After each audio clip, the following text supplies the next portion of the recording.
and welcome to our world. Tonight, kayak through the Kimberleys with Malcolm Douglas and experience the majestic grandeur of Australia's natural beauty.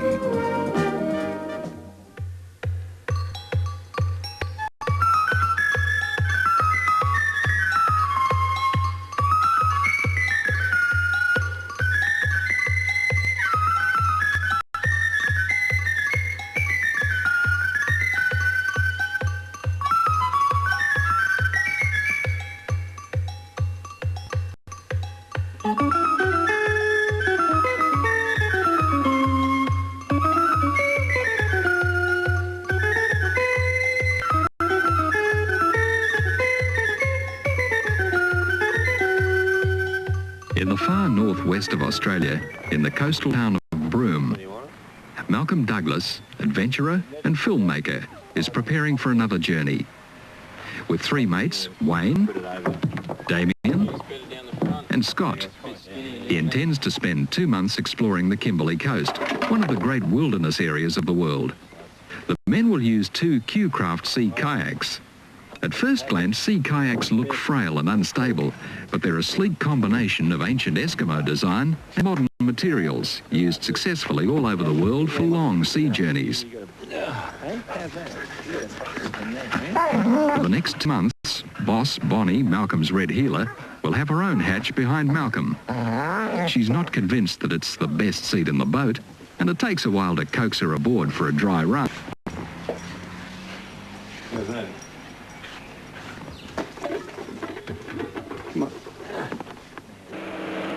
The team heads for the remote islands of the Buccaneer Archipelago, 250 kilometres north of Broome.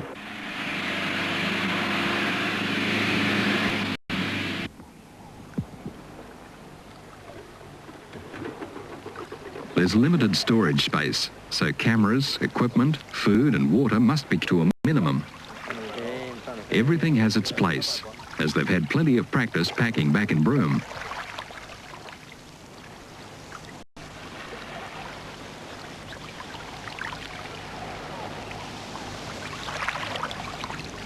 The next 2 weeks will be spent exploring the islands of King Sound, a maze of treacherous coral reefs, ancient eroded rocks and massive tides.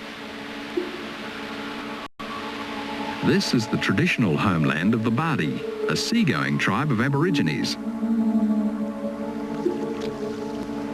One Bardi man who retains his culture is Malcolm's old friend Tom Wigan. The men rendezvous with him. He's out hunting turtle. Damien and Scott are fascinated by Tom's traditional raft, and he's equally impressed by their Kevlar kayaks. For generations, the Bardi have used these unique rafts for island hopping and for hunting.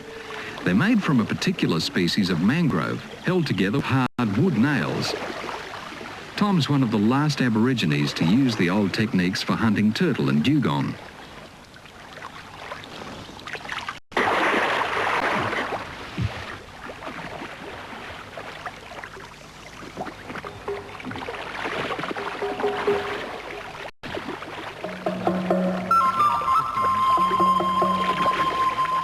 In earlier times, the animal was speared and after a long chase, captured.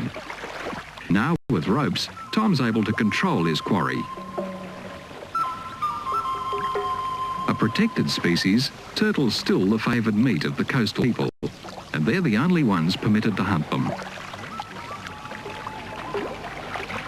Tom will paddle his catch across to the mainland community, where his extended family lives. He'll be back in a few days to catch up with the others on his favourite island.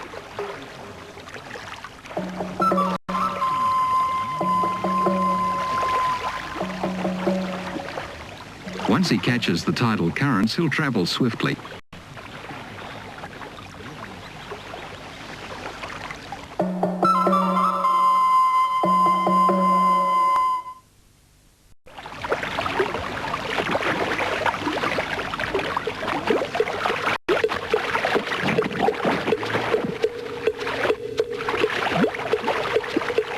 Only basic food can be carried, so fish must be caught daily. The deep gutters still holding water at low tide are teeming with many species.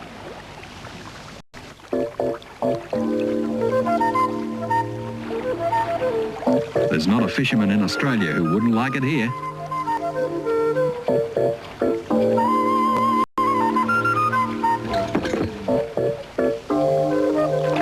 Malcolm's continually amazed by the amount of food the younger men put away.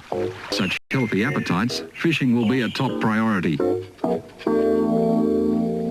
On days when the fish are off the bite, the men go in after them.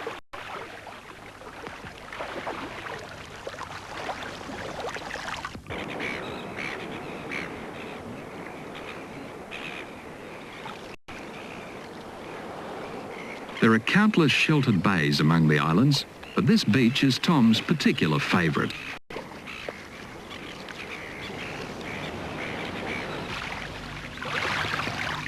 When he gets back, they put up some shade using driftwood and swag covers.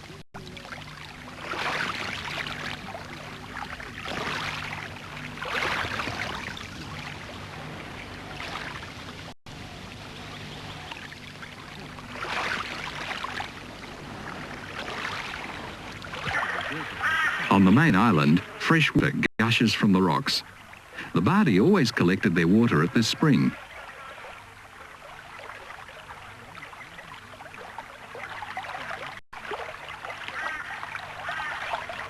Collapsible water bottles are awkward to fill, so Tom employs an old Bardi trick to direct the flow.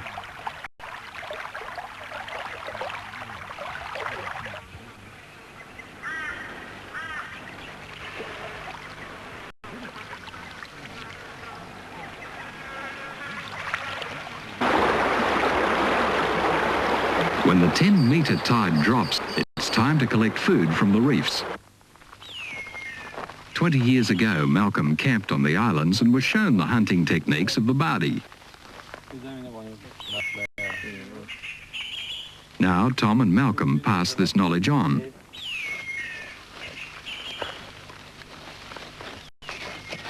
In the roots of this straggly plant, Tephrosia rosea is a very useful fish poison.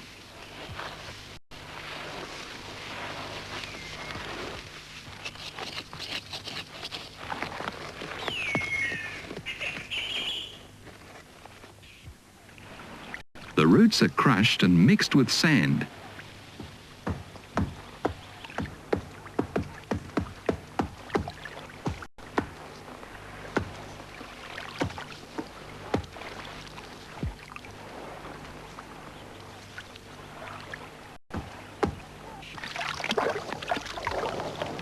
Out on the reef, it's deposited under the ledges in the shallow pools left at low tide. Within minutes, the toxin, rotenone, begins to work. It affects the nervous system, and the drugged fish swim erratically into the shallows.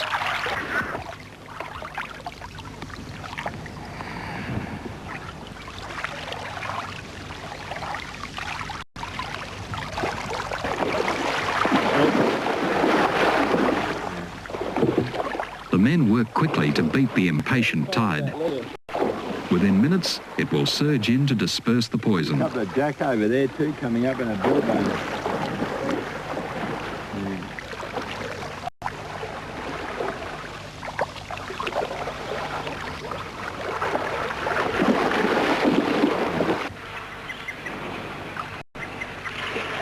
The species most preferred by the Bardi Aborigines will be taken to the island nearby, where Tom's relatives have set up their dry season camp.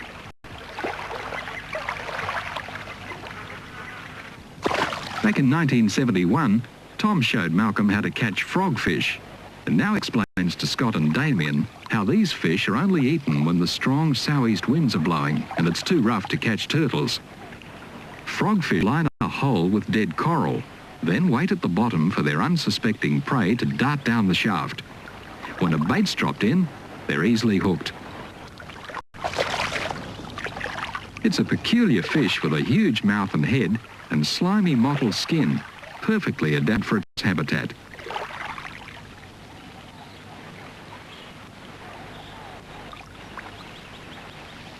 As the fish are released, Tom stresses that they're caught only when the weather's too bad for hunting anything else.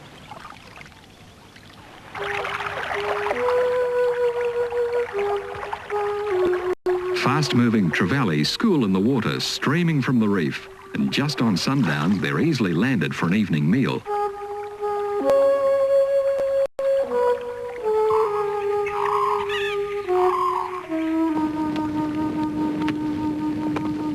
After 2 weeks among the islands, Malcolm's ready to move on, and Tom prepares what he calls a proper bardy feed.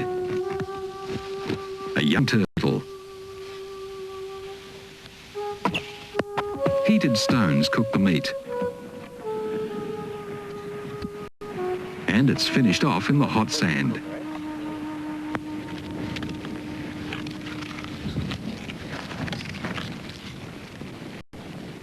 An hour later, a thick soup is collected in the shell. This has always been a traditional meal for the bardy.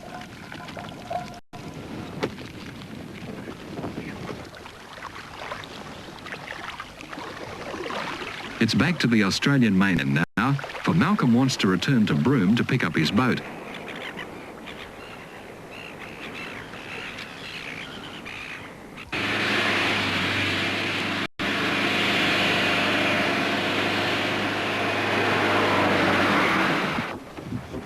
Heavy-duty aluminium bars are strapped to the rails to carry the kayaks. No, you're right, just go from there.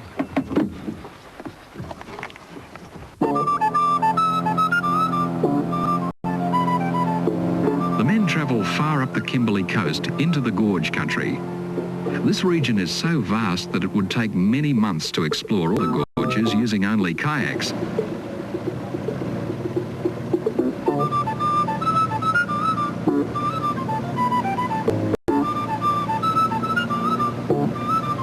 Malcolm and his team will go far beyond where the salt water meets the fresh.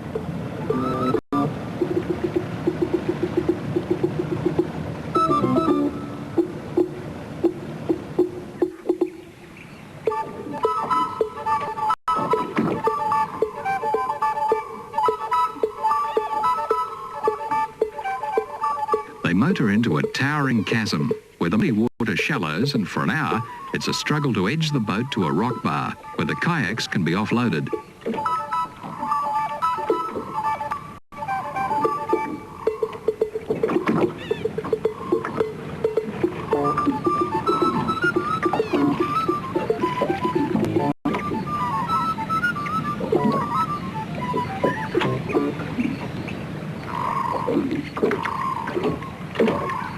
As the tide recedes, the mud banks are exposed, a seething mass shimmering in the afternoon sun. Countless numbers of mud skippers are feeding. Perfectly adapted for this environment, their pectoral fins are so well developed that they can walk and jump over the ooze. Mud skippers absorb oxygen through their gills, allowing them to forage over the flats at low tide.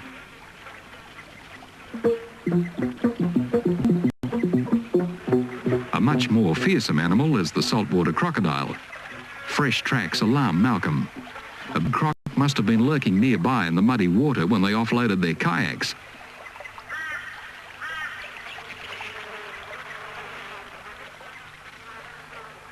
These isolated waters are also home to the mighty barramundi, a great fighter and superb eating. Wayne's lucky to land this one. He's hooked it in the tail.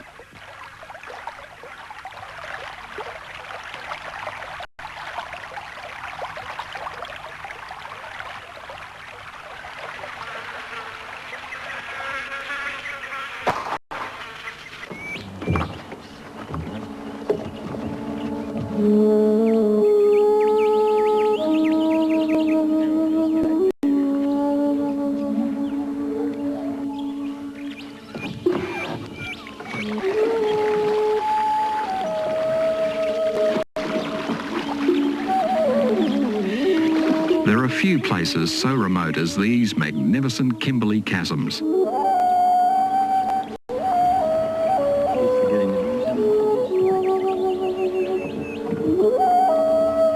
It takes stamina to maneuver the kayaks over the huge boulders blocking the river.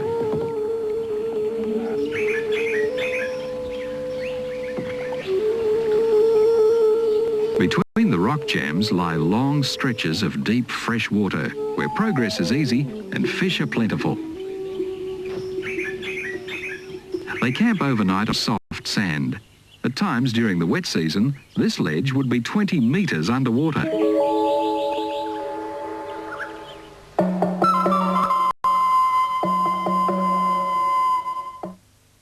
The morning sun highlights the ancient sandstone cliffs, revealing colours more vivid than anywhere else in Australia.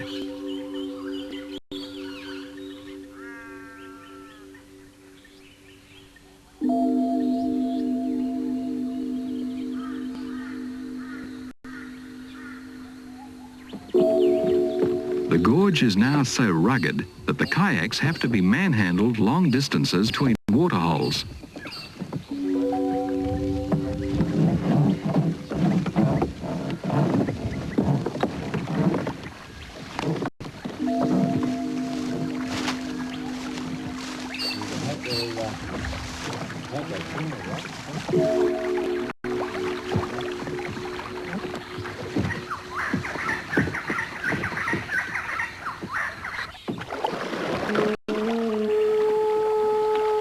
Few Europeans would ever have been on this river.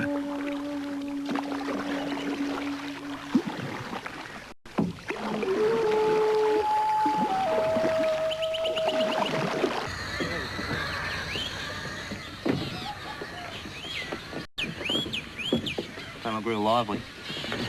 Fresh fish, as usual, is on the menu.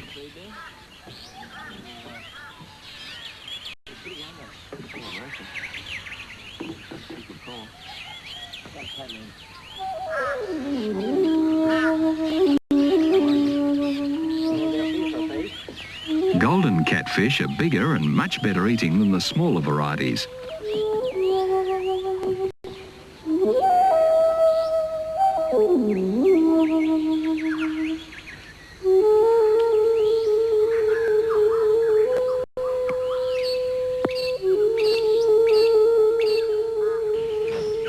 After 2 days spent exploring the gorge, Malcolm feels that the team should return to camp before the spring tides push too much water past the boat.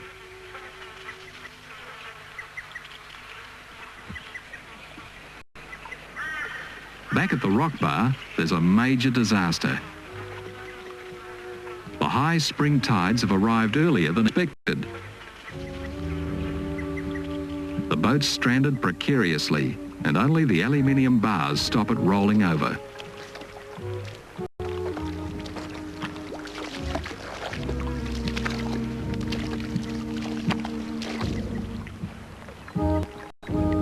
Malcolm checks the fuel tanks for leaks.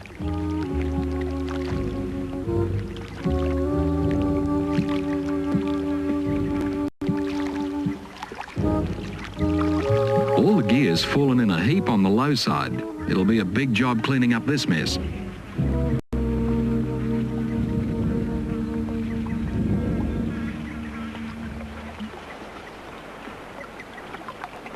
Malcolm had not reckoned on a rise in the tide for another day or two, and as the sun sets, it's a race against time to right the boat before nightfall. The boat has to be levelled or water will flow over the stern around midnight. Working frantically, the men finally manoeuvre the boat down into the gutter, and Malcolm spends the night aboard to ensure that all is well in the morning.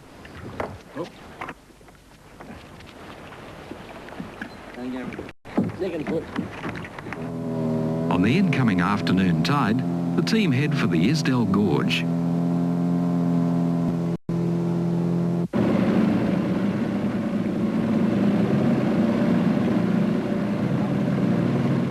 After kilometres of mangrove-lined mudflats, the river narrows through the vivid ochre-coloured cliffs, so typical of the Kimberley.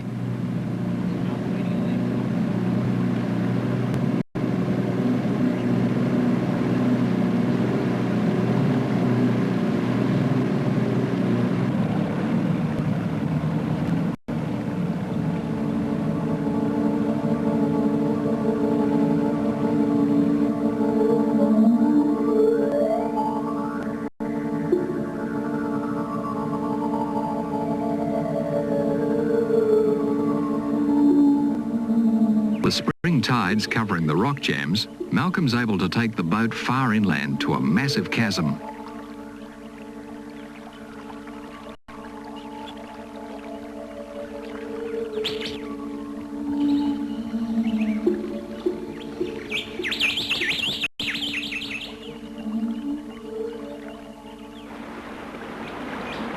Barramundi are always found where a clear fresh stream meets muddy saltwater.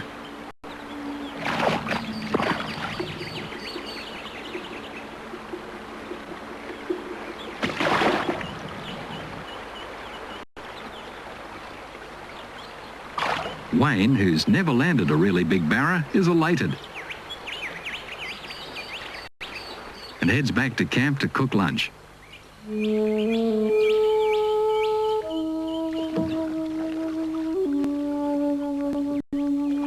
In his 25 years exploring the Kimberley, Malcolm has never seen this part of the country. Using the sleek kayaks, the men are able to push into unknown territory.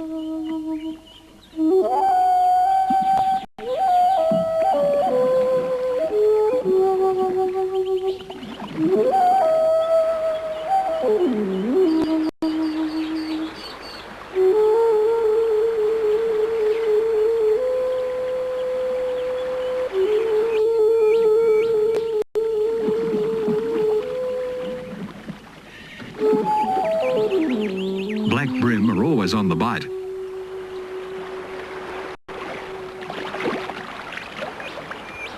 Rock jams become more numerous and more difficult to negotiate.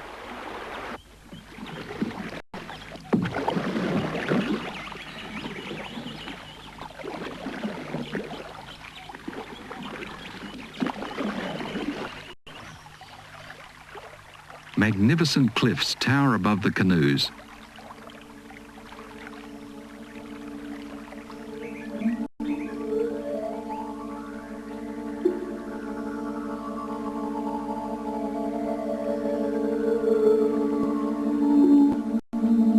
The only campsite they can find is on a smooth, water-worn rock ledge.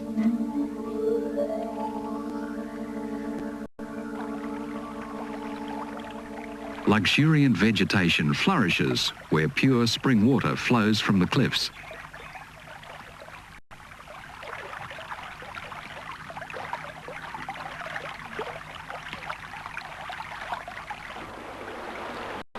Reluctantly, the men head back to the boat before the big tides drop off and leave them stranded.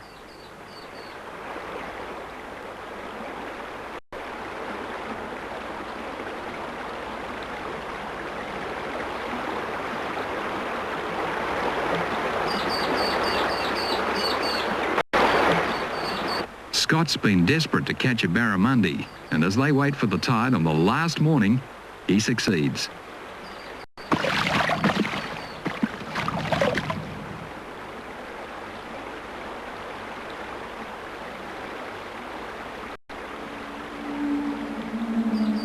Behind them stretches the magnificent Isdell Gorge that Malcolm believes must be protected as one of Australia's great wilderness areas.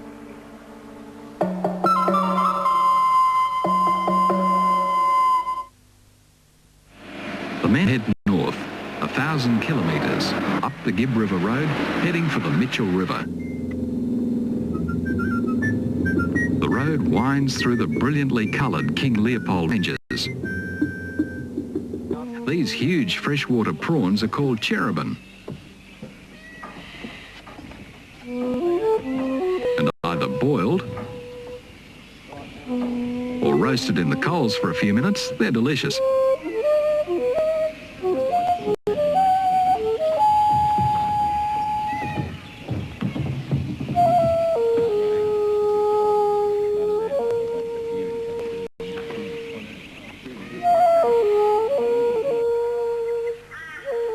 All along the river near the camp, grevillea is blooming. Most grevilleas ooze a honey-like nectar, and this one's no exception. It's good bush food. Sweet and filling after a feed of cherubin.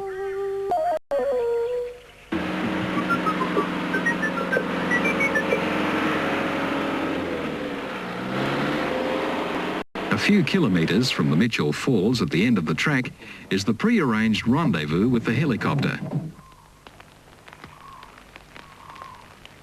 It's due in 24 hours, so the men hike into the Mitchell Falls, an unspoiled wilderness that's becoming a popular trek for the more adventurous around Australia travellers.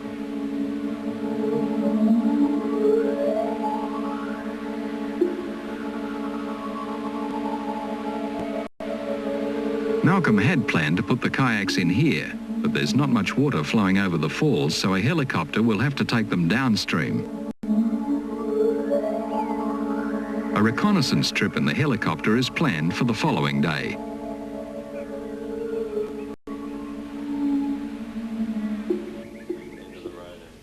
Early in the morning, a radio check confirms that the helicopter's on its way.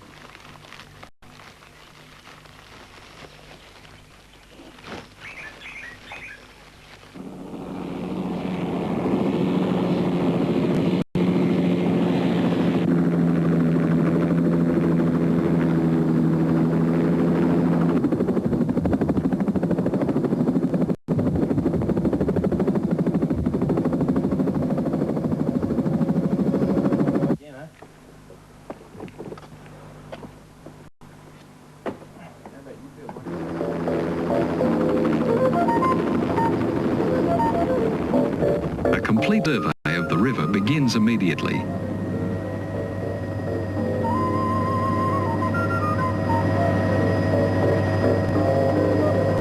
Below sprawls the majestic grandeur of the Mitchell Escarpment.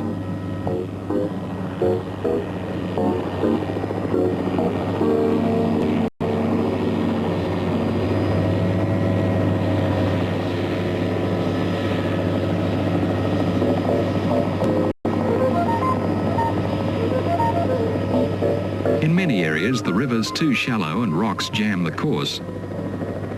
It will be impossible to paddle through this section.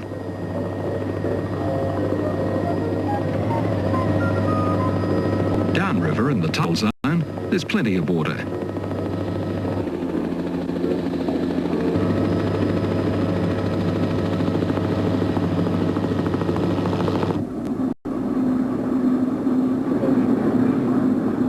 Drops concealed under some prominent rocks and shielded from the hot afternoon sun.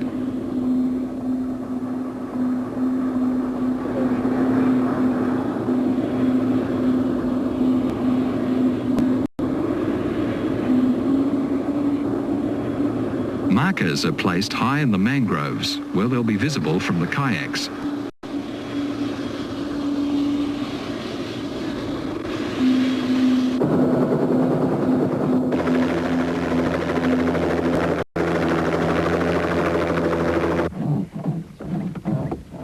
On their return to base camp, tension builds while the kayaks are made ready for the haul down river.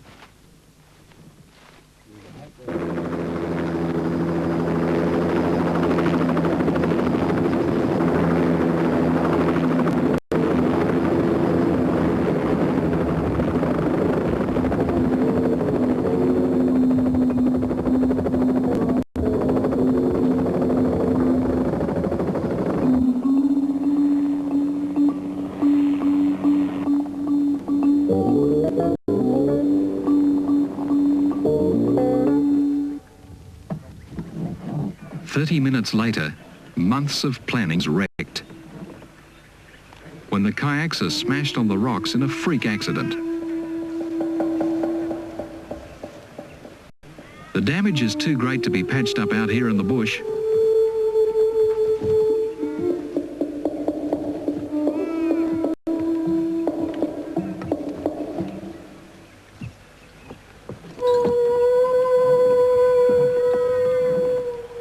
Even Bonnie seems to understand that their adventure has gone disastrously wrong.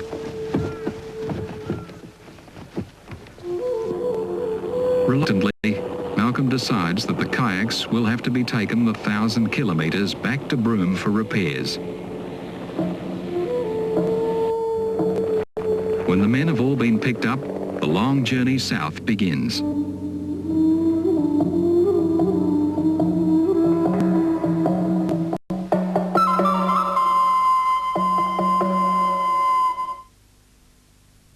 back at their original camp, they prepare for another attempt to transfer the kayaks.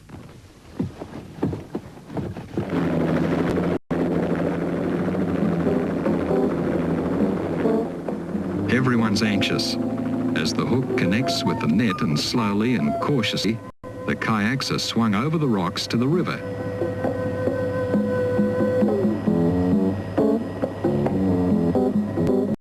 The pilot follows the Mitchell down to the brown salt water.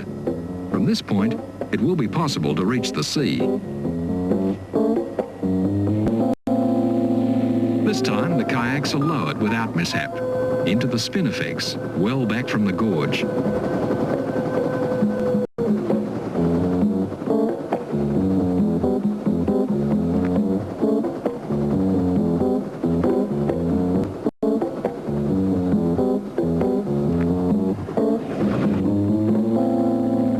Once again, the men are on their own.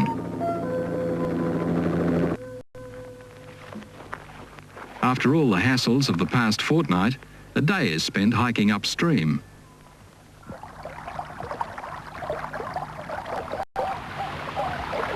And what a perfect place to relax, cool and tranquil.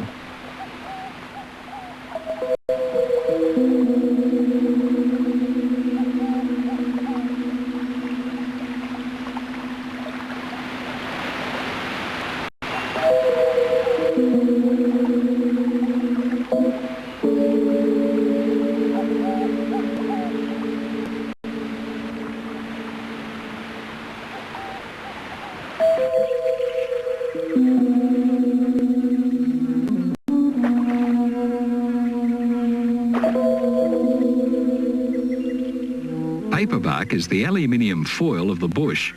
It's always been used by the Aborigines for preparing and cooking food. These sooty grunter, or as they're more commonly called, black bream, are baked in their skins. The best way to cook fish in the bush.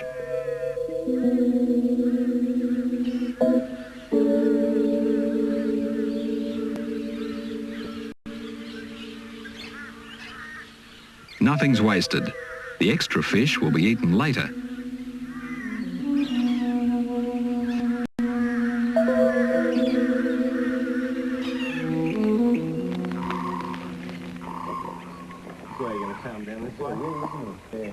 In the morning, everyone's keen to move on while it's still cool.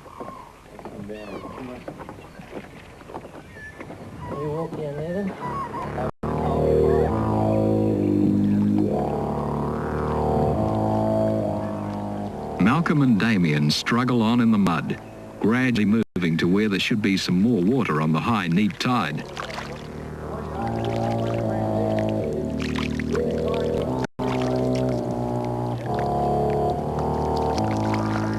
The rest of the gear's manhandled over the huge rocks along the bank.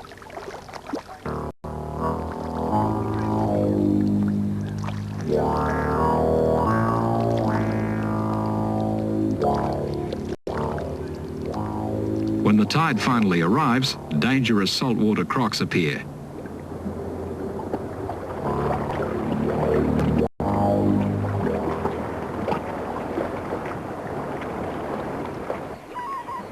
After they've cleaned up, the kayaks are packed. And the men finally begin their journey down the Mitchell, one of the most inaccessible waterways in Australia.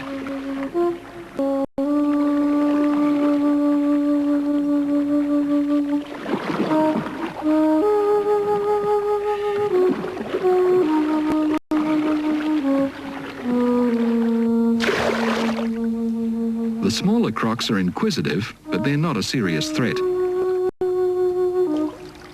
At this time of the year, when it's relatively cool, the bigger ones are less aggressive and usually keep their distance.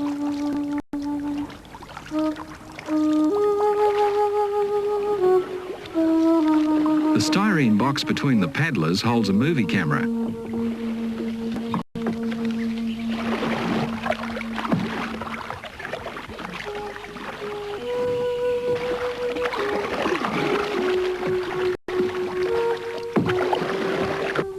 Some days, finding a campsite is a major problem. The team must get onto high ground before the tide drops, leaving them stranded for the night in the slushy mud. Down in this section of the river, there are plenty of crocs.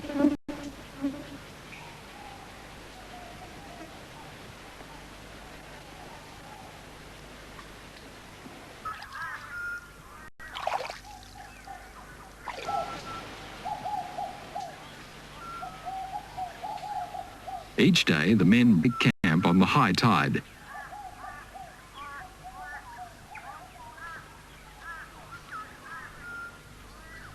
Malcolm's careful to keep his licensed pistol in good working order. It would be their only protection in a croc attack.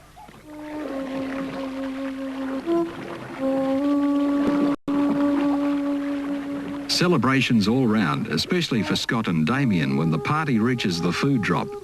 At last they can eat all baked beans they want.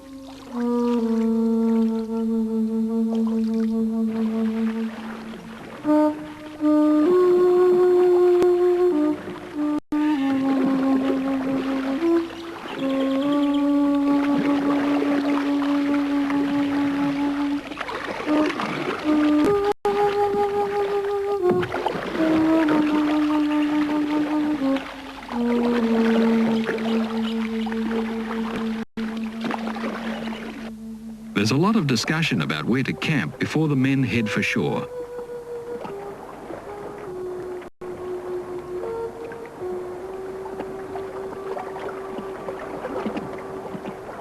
The kayaks must be safely beached before the tide goes out, leaving hundreds of metres of mud banks exposed.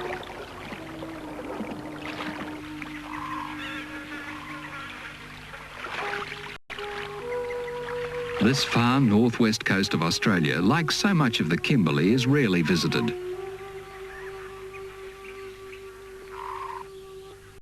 Food supplies are low again, and waiting for the tide, Malcolm's on the hunt for mud crabs.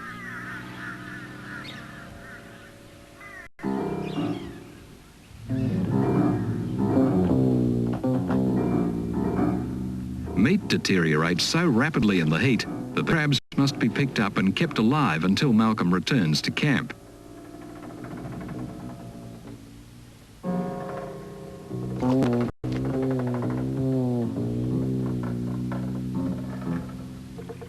After walking for hours on the mud flats, Malcolm uses the desalinator to quench his thirst. This amazing piece of equipment enables the men to survive adequately without a ready supply of fresh water.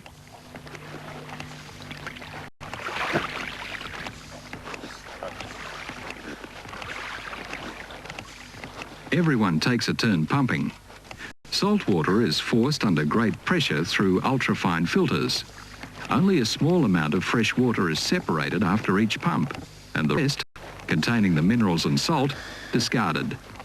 An hour's work supplies enough water for the afternoon. It's the middle of the dry season and the maximum daily temperature is still in the mid-30s, so 4 men and a dog need a lot of water.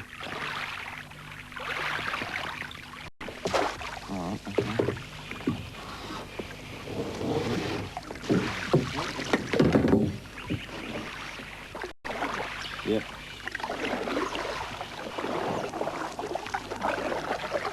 For a few days, no fish been caught. So out towards the river mouth, Malcolm and Wayne are lucky to pick up trevally on the trolling lines. Almost immediately, the quivering fish attract sharks.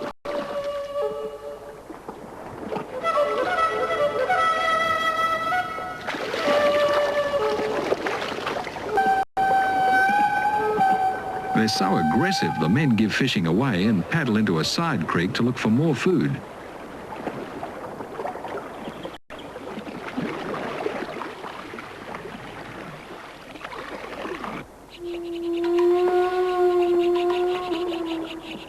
Crab nets baited and set.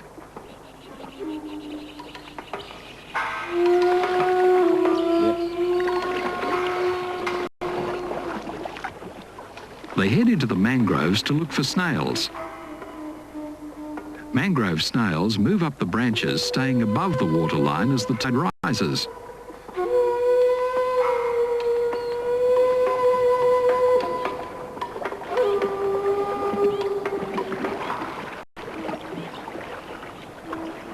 Malcolm expected the young crocs to have taken the crabs that were moving in on the bait, but he's in luck.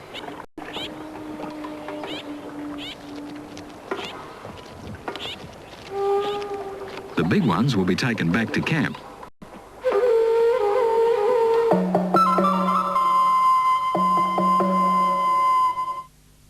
Hungry for another big feed of fish, they work their trolling lines on the rising tide. The fish are biting, but so are the sharks. Bronze whalers and black-tipped reef sharks arrive in frightening numbers.